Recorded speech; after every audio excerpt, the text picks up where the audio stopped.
आपकी एक प्रार्थना जो दूसरों को माफ करने के लिए है, आपकी उस प्रार्थना के कारण किसी की जिंदगी बच जाएगी। आपकी उस प्रार्थना के कारण कोई सेवक खड़ा हो जाएगा। आपकी उस प्रार्थना के कारण पापी मन फिरा लेगा। आपकी उस प्रार्थना के कारण परमेश्वर के राज्य में बड़ा आनंद हो जाएगा।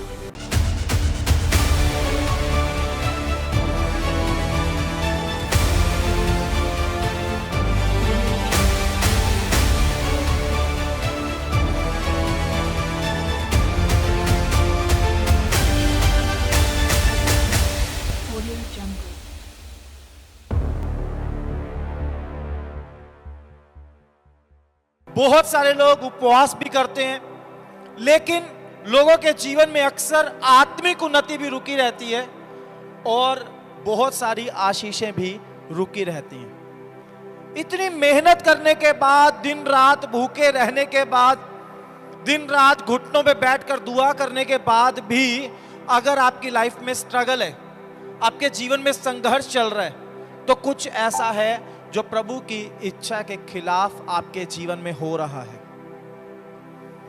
हम केवल प्रार्थनाओं पर या केवल अपने आत्मिक जीवन पर ध्यान ना करें, हम अपने व्यवहार पर भी ध्यान करें, अपनी डेली रूटीन पर भी हमें ध्यान करना जरूरी है। अगर हम दिन भर परमेश्वर की इच्छा का विरोध करके अपने जीवन को जीते रहें और रात को बैठकर 1, 1.5, 2 घंटा बिना पश्चाताप किए प्रार्थना करें, उसका कोई रिजल्ट जीवन में आने वाला नहीं है। दिन भर हम गुनाह में, पाप में या खुदा के वचन की खिलाफत में दूसरों को परेशान करें, दूसरों को तंग करें, बुरा व्यवहार करें या अपने जीवन में उन कामों को करें जो परमेश्वर के वचन के खिलाफ हैं, और उसके बाद हम सोचें कि जब हम रात को प्रार्थना करेंगे तो हमारा परमेश्वर से एनकाउंटर होगा, परमेश्वर के साथ आमना सामना होगा, या हम आत्मिक रूप से बहुत बड़े सामर्थ को पालेंगे, बड़े अभिषेक से भर जाएंगे। हम अपने आप को धोखा दे रहे हैं। अगर हमें परमेश्वर के सामर्थ से, परमेश्वर के अभिषेक से भरना है, तो परमेश्वर के जैसे होना है। प्रभु के स्वरूप, प्रभु की समानता में बढ़े बिना उसके अभिषेक और उसके सामर्थ को हम प्राप्त नहीं कर सकते। वो कुछ मिनटों के लिए आप महसूस करते हैं, जब आप चर्च में आकर खड़े होते हैं, प्रार्थना होती है, आप कुछ मिनटों के लिए अन्य भाषा बोल सकते हैं, पवित्र आत्मा से भर सकते हैं, लेकिन वो टेम्परेरी होगा, वो कुछ मिनट के लिए होगा या शायद कुछ घंटे टिक जाए। पर जैसे ही आप वापिस अपने पुराने स्वभाव में जाएंगे, वो धीरे धीरे आप देखोगे वो खत्म हो चुका है, वो अभिषेक जा चुका है, वो सामर्थ खत्म हो चुका है, आप पहले की तरह खाली हो चुके हैं। हमारी जिंदगी में हमें परमेश्वर के जैसा बनने के लिए सबसे पहले जरूरत है माफी मांगने की, पश्चाताप की। हम में से कोई भी सिद्ध नहीं है। बाइबल में लिखा सिद्ध केवल एक ही है, वो परमेश्वर है। हम सब कोशिश कर रहे हैं, सिद्धता की ओर बढ़ रहे हैं, परमेश्वर के स्वरूप, परमेश्वर की समानता में हर रोज बनने की कोशिश कर रहे हैं। कोई सिद्ध नहीं है।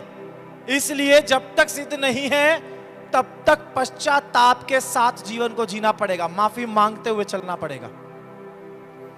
अब पश्चाताप करने के बाद भी अगर जिंदगी में बदलाव नहीं हो रहा, पश्चाताप करने के बाद भी, आंसुओं के साथ दुआ करने के बाद भी, प्रभु से माफी मांगने के बाद भी अगर अभी तक जीवन में वो काम नहीं हो रहा जिसकी इंतजार हमें है, तो अब वो सीक्रेट मैं आपको बताने जा रहा हूं कि क्यों अब तक वो बदलाव नहीं हुआ, क्यों अब तक वो आशीषें नहीं आई, या क्यों अब तक वो अभिषेक, वो सामर्थ आपको प्राप्त नहीं हो रहा। अपनी बाइबल को खोलिए, मत्ती रचित सुसमाचार से हम पढ़ेंगे। सब लोग बाइबल खोलें। नए नियम की पहली किताब है मत्ती रचित सुसमाचार, उसका 18 अध्याय, उसका 21 और 22 वचन। मत्ती 18 का 21 और 22 वचन हम पढ़ेंगे। जब पतरस ने पास आकर उससे कहा, हे प्रभु, यदि मेरा भाई अपराध करता रहे तो मैं कितनी बार उसे क्षमा करूं? क्या 7 बार तक? यीशु ने उससे कहा, मैं तुझसे यह नहीं कहता कि 7 बार तक, वरन 7 बार के 70 गुने तक। आमीन, आमीन। यहां पर पतरस प्रभु यीशु मसीह के पास आकर सवाल करता है कि प्रभु, मेरा भाई अगर मेरे खिलाफ अपराध करता रहे, मुझे गाली देता रहे, मुझे गुस्सा चढ़ाता रहे, मेरे खिलाफ लगातार पाप करता रहे, मेरी चुगली करता रहे, मुझे नीचा दिखाता रहे, मुझे लोगों के सामने बुरा भला बोलता रहे, मेरी पीठ के पीछे चुगली करता रहे, मेरा बार बार नुकसान करता रहे, मैं उसको कितनी बार माफ करूं? क्या 7 बार तक? पतरस ने अपनी तरफ से जब ये सवाल किया होगा तो पतरस ने सोचा यीशु मसीह बड़ी शाबाशी देंगे, क्योंकि 7 बार माफ करना बहुत बड़ी बात है। लोगों के मुंह से अक्सर आपने सुना होगा, लोग बोलेंगे 1 बार सहन कर लिया, 2 बार सहन कर लिया, इससे ज्यादा नहीं हो सकता, है ना? हर व्यक्ति ये बोलता है 1 बार हो गया, 2 बार हो गया, बस बहुत हो गया, अब नहीं सहन होगा। लोगों की लिमिट 2 की है। पतरस ने बोला 7 बोलूंगा, मुझे सबके सामने बड़ी शाबाशी मिलेगी कि पतरस 7 बार तक माफ करने के लिए तैयार है। लेकिन यीशु मसीह ने उसका जवाब दिया। यीशु मसीह ने बोला 7 बार नहीं, 7 बार के 70 गुना तक तुझे अपने भाई को माफ करना है। वो तेरी चुगली करे, उसे माफ कर। वो तुझे गाली दे, उसे माफ कर। वो तुझे परेशान करे, उसे माफ कर। वो तेरा नुकसान करे, उसे माफ कर। वो तुझे तुच्छ समझे, उसे माफ कर। वो तुझे बुरा भला बोले, उसे माफ कर। वो तेरी इंसल्ट करे, उसे माफ कर। कितनी बार माफ कर? यीशु मसीह बोलता है 7 बार के 70 गुना तक। इतनी बार माफ करना पड़ेगा क्योंकि बाइबल बोलती है क्षमा करो तो तुम्हें भी क्षमा किया जाएगा। हमारे पाप अनगिनत हैं। हम अपने पापों को सुबह से शाम तक गिनती नहीं कर सकते। सारी जिंदगी में हमने कितने पाप किए होंगे, लाखों करोड़ों पाप हम कर चुके हैं। और फिर भी जब हम परमेश्वर के सामने घुटनों पे आते हैं, प्रभु से बोलते हैं प्रभु तू हमें क्षमा कर, उसी घड़ी उसी सेकंड परमेश्वर हमें क्षमा कर देता है और हमें फिर से नया कर देता है। हालेलुया। जब परमेश्वर हमारे पापों की गिनती नहीं करता तो हमें दूसरों के पाप क्यों याद रहते हैं? बाइबल बोलती है जैसा तुम दूसरे मनुष्यों से चाहते हो वैसा ही तुम भी उनके साथ करो। आप क्षमा करो, आपको क्षमा मिलेगी, मनुष्यों से भी परमेश्वर से भी। लेकिन अगर हम दूसरों को माफ करना नहीं जानते, बाइबल में साफ परमेश्वर ने बोला यदि तुम अपने अपराधियों को क्षमा नहीं करोगे, स्वर्गीय पिता तुम्हारे अपराधों को क्षमा नहीं करेगा। और जिसके पाप क्षमा नहीं हुए वो पापी है। और बाइबल बोलती है परमेश्वर पापियों की प्रार्थना नहीं सुनता। घुटनों पे आओ, कई कई घंटे आंसुओं के साथ दुआ करो। 7 दिन, 14 दिन, 21 दिन, दिन रात भूखे रह के प्रार्थना करो। 40-40 दिन के उपवास रखो, दूसरों को माफ ना करो। आपकी एक भी प्रार्थना का जवाब आ जाए तो मुझे बोलना। आप एक भी प्रार्थना का जवाब नहीं आएगा क्योंकि जीवन में पाप ज्यों का त्यों रहेगा। अगर अपराधियों को क्षमा करने वाले नहीं तो खुद के अपराध क्षमा होने वाले नहीं हैं। इस वचन के साथ प्रभु यीशु मसीह ने एक दृष्टांत के साथ चेलों को समझाया। यीशु मसीह ने बोला एक बहुत बड़ा व्यक्ति था, बड़ा स्वामी था, उसने लोगों से बहुत पैसा लेना था, बहुत कर्जा दिया हुआ था। एक दिन हिसाब लगाने बैठा, उसने देखा एक आदमी से 10,000 तोड़े लेने हैं। अपने सेवकों को बोला उस आदमी को बुला के लाओ। उस आदमी को बुलाया गया, वो आदमी खड़ा हुआ। स्वामी ने बोला तूने मुझे 10,000 तोड़े देने हैं। सेवकों को आज्ञा दी जब तक ये मेरा पैसा ना दे इसको जेल में बंद रखो, इसके घर का सामान बेचो, इसका सारा कुछ बेच के मेरा पैसा रिकवर करो, और जब तक पैसा पूरा ना हो जाए इसको नहीं छोड़ना, इसको जेल में बंद रखना है। वो व्यक्ति तुरंत गिरा, माफी मांगने लगा। स्वामी को बोला स्वामी तू मुझे क्षमा कर, मुझे थोड़ा सा टाइम दे, मैं तेरी एक एक पाई भर दूंगा, अभी के लिए मुझे क्षमा कर दे। मेरे बीवी है, बच्चे हैं, मैं जेल में चला गया तो बड़ी मुश्किल हो जाएगी, तू अभी मुझे क्षमा कर दे। स्वामी ने बोला जा, मैंने तुझे माफ कर दिया, तेरा कर्जा भी माफ कर दिया, तुझे कुछ भी लौटाने की जरूरत नहीं है। वो आदमी वहां से निकला, बाहर गया तो क्या देखते एक आदमी है जिससे उसने 100 तोड़े लेने हैं। उसने उस आदमी को पकड़ा और बोला तूने मेरे 100 तोड़े देने हैं, जल्दी से मेरे पैसे लौटा। वो आदमी भी इसके सामने वैसे ही रोया, वैसे ही गिड़गिड़ाया, वैसे ही माफी मांगी, मुझे थोड़ा सा टाइम दे दे। पर जिसके 10,000 तोड़े माफ हुए थे उसने 100 तोड़े वाले को माफ नहीं किया और बोला जब तक तू मेरा पैसा नहीं लौटाएगा तो जेल में बंद रहेगा। उसको पकड़ के अंदर बंद किया। आसपास के लोगों ने हाल देखा, उन्होंने जाके स्वामी को हाल बताया कि जिसके तूने 10,000 तोड़े माफ किए थे उसने तो आगे 100 भी माफ नहीं किए। स्वामी ने क्या किया? स्वामी ने बोला उसको दोबारा वापस लेके आओ। उसके 10,000 तोड़ों की माफी खत्म। अब जब तक वो अपने उधार को नहीं चुकाएगा वो जेल से बाहर नहीं जाएगा।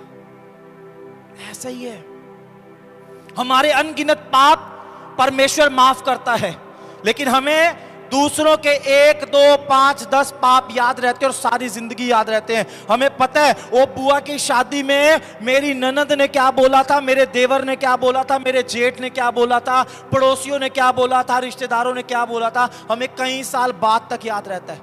कई सालों बाद जब अगली शादी में मिलते तो उनसे बोलते नहीं है, क्योंकि पिछली शादी में उन्होंने कुछ ऐसा बोल दिया था जिससे हमें चोट लगी थी। दूसरों के अपराध सालों तक याद रखते हैं। अपने अपराध परमेश्वर से चाहते हैं जिस समय हमारा अपराध हुआ उसी समय प्रभु हमें माफ कर दे। कैसे पॉसिबल है ये? कैसे होगा? हमारे अनगिनत पाप परमेश्वर माफ कर देता है। हम दूसरों के पाप गिन गिन कर उंगलियों पे याद रहते हैं, उंगलियों पे याद रहते हैं। मेरे जन्मदिन पे उसने विश नहीं किया था, मेरी शादी में मेरे घर में फंक्शन था वो आए नहीं थे, हम भी नहीं जाएंगे। उन्होंने मेरी चुगली की थी, मेरे बारे में ये बोला था, मैं उसे सारी जिंदगी बात ही नहीं करूंगा, मुझे बात ही नहीं करनी उससे। एक एक चीज उंगलियों पे याद रहती है हमें। जिस दिन प्रभु यीशु मसीह ने सामने खड़ा किया न्याय के दिन और यीशु मसीह ने ऐसे गिनती करना शुरू किया ना हमारे पापों को, वहां खड़े होने के लायक नहीं रहेंगे, सीधा नरक की आग में जाएंगे। समझ रहे हैं आप? हम यहां क्यों हैं? हम यहां कैसे बैठ सकते हैं उसके सामने आकर? उसकी दया के कारण, उसके पापों की माफी के कारण, क्योंकि उसने हमारे पापों को क्रूस के ऊपर ले लिया, इस कारण से हम यहां पे आके बैठ सकते हैं। नहीं तो हमारे पाप इतने हैं उसकी भस्म करने वाली आग 1 सेकंड में उतरे और सारी धरती खत्म हो जाए, सब मनुष्य खत्म हो जाए।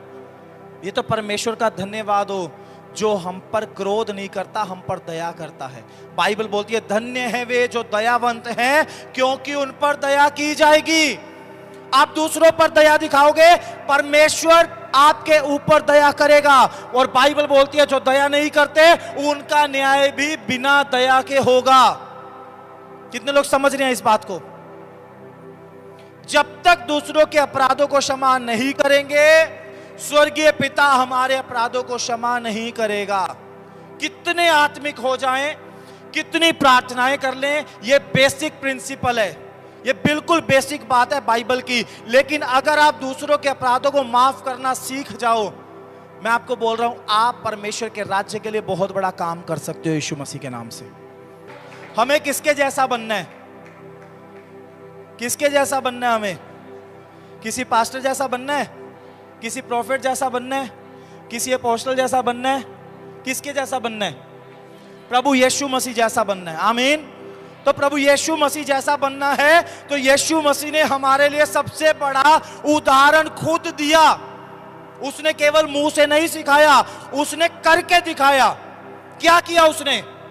उसने क्रूस के ऊपर लटके हुए अपने क्रूस पर चढ़ाने वाले लोगों के लिए पिता परमेश्वर से प्रार्थना करके बोला, हे पिता इन्हें क्षमा कर क्योंकि ये नहीं जानते ये क्या कर रहे हैं। क्या हालत थी यीशु मसीह की उस टाइम पर? कपड़े उतारे हुए थे, नंगा था यीशु, हाथ में कीले, पैरों में कीले, दर्द में यीशु तड़प रहा था। कोड़े मार मार के उसकी पीठ को जख्मी किया था, लहू लुहान किया था। उसके शरीर से खून का एक एक कतरा बह रहा था, वो दर्द से तड़प रहा था। और ऐसी हालत में जब उसके प्राण निकलने वाले थे, उसके अंतिम शब्दों में से एक ये था, हे पिता इन्हें क्षमा कर।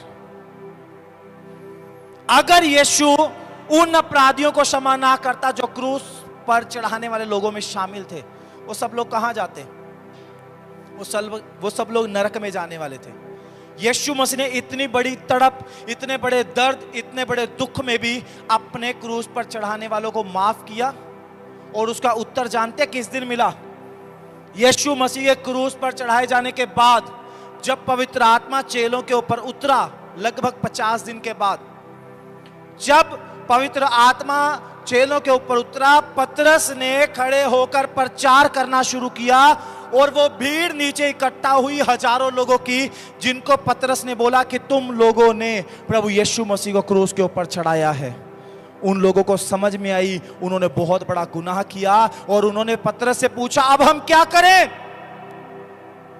अब हम क्या करें? गलती हुई, गुनाह हो गया, हमने परमेश्वर के पुत्र को क्रूस के ऊपर चढ़ा दिया, अब हमारे लिए कोई रास्ता है तो बताओ। पतरस ने बोला, जो कोई यीशु के नाम से बपतिस्मा लेगा उद्धार पाएगा। और बाइबल बोलती है 3000 लोगों ने उसी दिन बपतिस्मा लिया और अपना जीवन यीशु मसीह को दे दिया। ये हजारों लोग नरक की आग में भी जा सकते थे, लेकिन यही हजारों लोग कलीसिया की स्थापना में सबसे पहले बचने वाले लोगों में से थे, क्योंकि यीशु ने क्रूस पर इनको माफ किया था। क्या हमें इतनी दर्द दी है किसी ने जितनी यीशु मसीह को दर्द दी लोगों ने? यीशु मसीह की जान ले ली लोगों ने, फिर भी यीशु ने उनको माफ किया।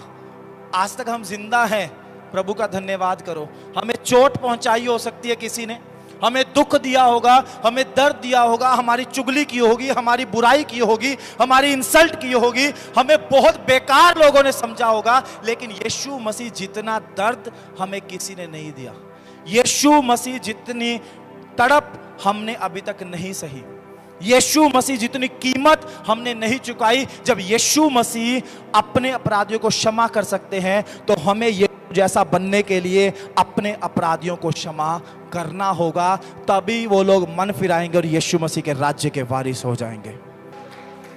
हर एक से बदला लेने के बारे में सोचते रहेंगे तो लोग बचेंगे कैसे? चोट तो छोटी सी बात से लग जाती है, हमें लगती है नहीं लगती?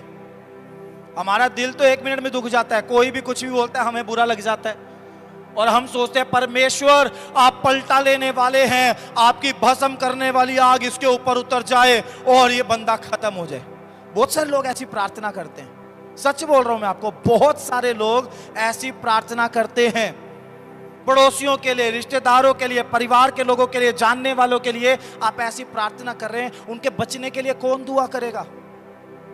कैसे वो लोग बचाए जाएंगे अगर हम ही उनके नाश होने के लिए प्रार्थना करेंगे? तो अगर हमें चोट लगी है, परमेश्वर से अनुग्रह को मांगे कि हम उन बातों को भूलकर अपने परमेश्वर के स्वभाव जैसा स्वभाव दिखा पाएं, क्योंकि बाइबल बोलती है जैसा मसीह यीशु का स्वभाव था वैसा तुम्हारा भी हो। उसका स्वभाव माफ करने का था, हमारा भी हो। बाइबल बोलती है वो गाली सुन के गाली नहीं देता था, हमारा भी ऐसा होना चाहिए। आपको पता है जब कलीसिया स्थापित हो गई, ये 3000 लोग प्रभु में आए, फिर 5000 लोग प्रभु में आए, धीरे धीरे करके पूरे यरूशलेम में हजारों लोग बच गए। अब वहां पर लोग जो प्रचार करते थे उनके खिलाफ भी एक बहुत बड़ी भीड़ थी। एक प्रभु का चेला था, उसका नाम स्तिफनुस था।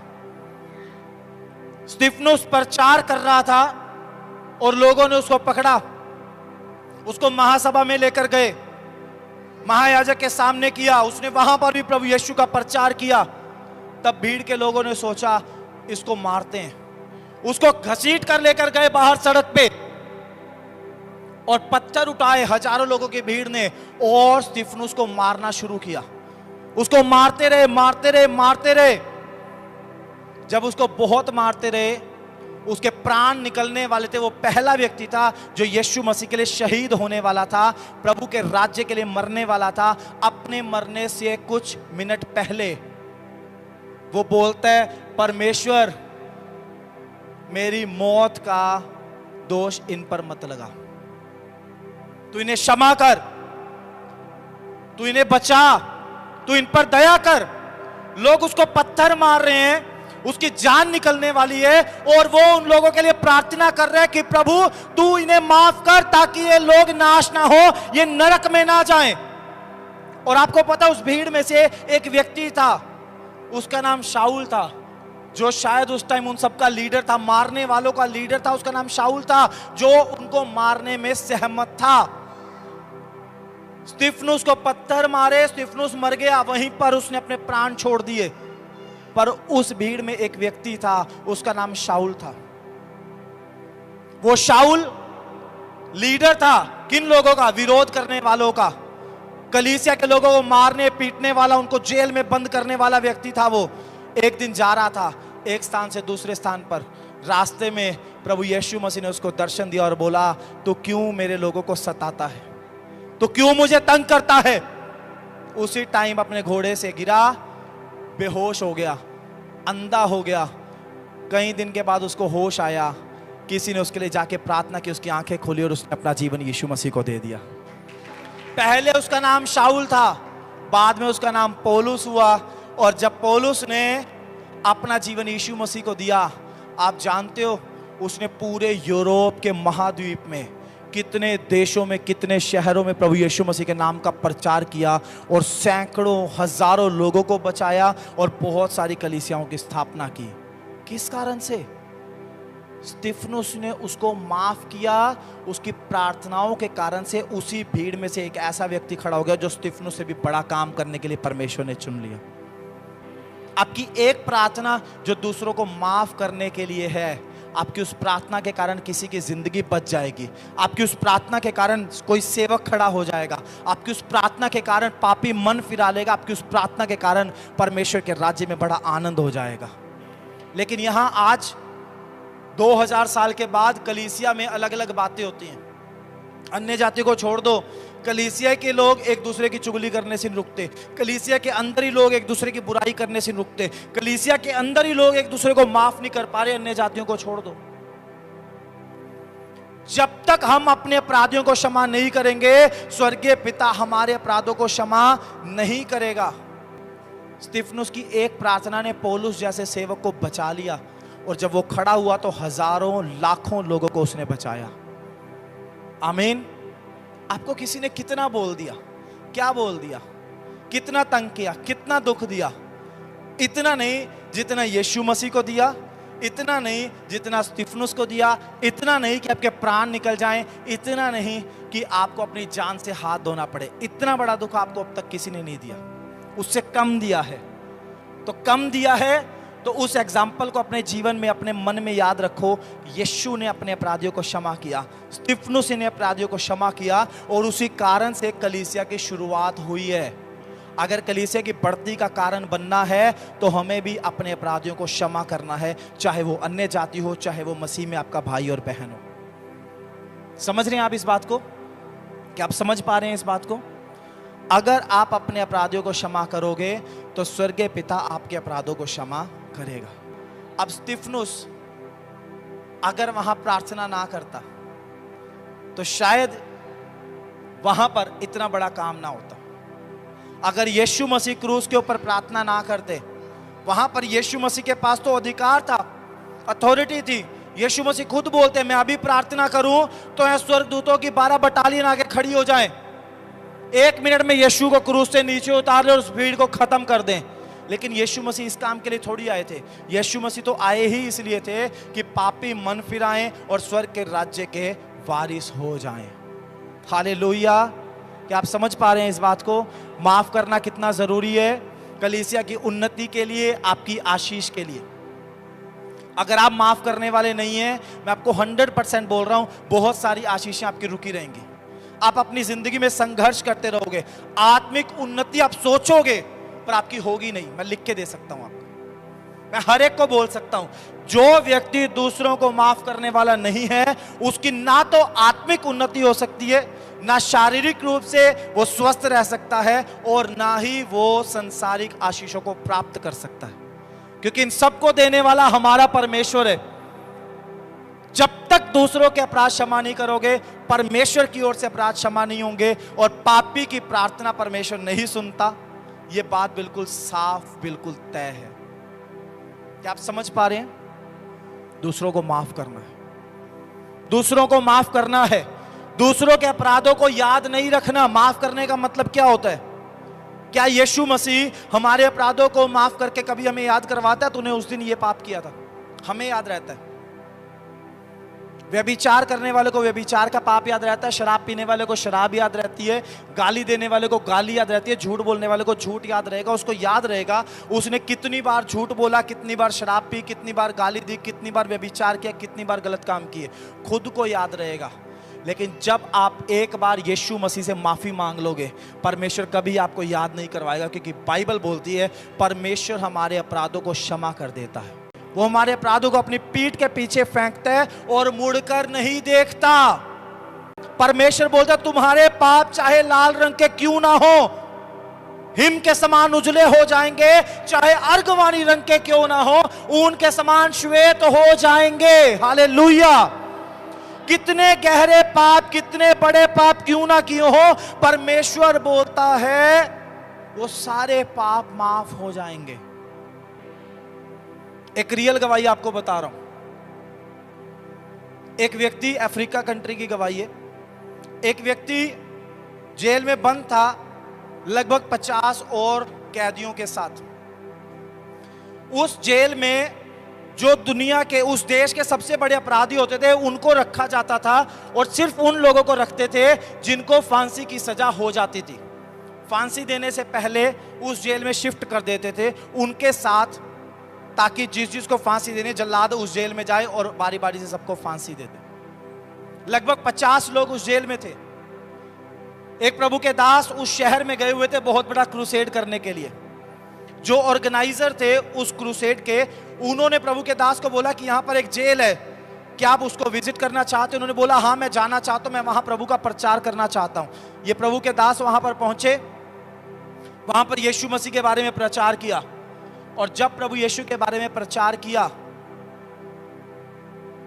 वहां पर एक व्यक्ति के बारे में पवित्र आत्मा ने प्रभु के इस दास को बोला, ये मेरा चुना हुआ व्यक्ति है और ये मेरे वचन का प्रचार करेगा।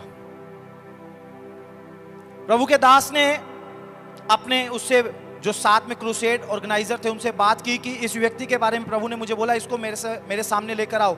उस व्यक्ति को सामने लेकर आए, उससे पूछा तूने क्या पाप किया? उसने बोला मैंने मर्डर किया है, मैंने हत्या का पाप किया है, लेकिन वो मैंने जानबूझकर नहीं किया, मैंने सेल्फ डिफेंस में किया। कोई मुझे मारने वाला था तो मुझे मजबूरी में उसको मारना पड़ा, लेकिन आज मुझे ये मौत की सजा मिली हुई है। प्रभु के दास ने बोला तेरे बारे में परमेश्वर ने मुझे बोला है कि तू मेरी सेवा करेगा। उस व्यक्ति ने तुरंत रोना शुरू कर दिया। उसने बोला आज तक इतिहास में इस जेल से कोई वापस नहीं गया। जल्लाद रोज आता है और 5-6 लोगों को फांसी चढ़ा के चला जाता जब वो थक जाता है। मेरा नंबर कई बार आ चुका, लेकिन कई बार आने के बाद भी मैं लास्ट में होता था और परमेश्वर ने अब तक मुझे जिंदा रखा है।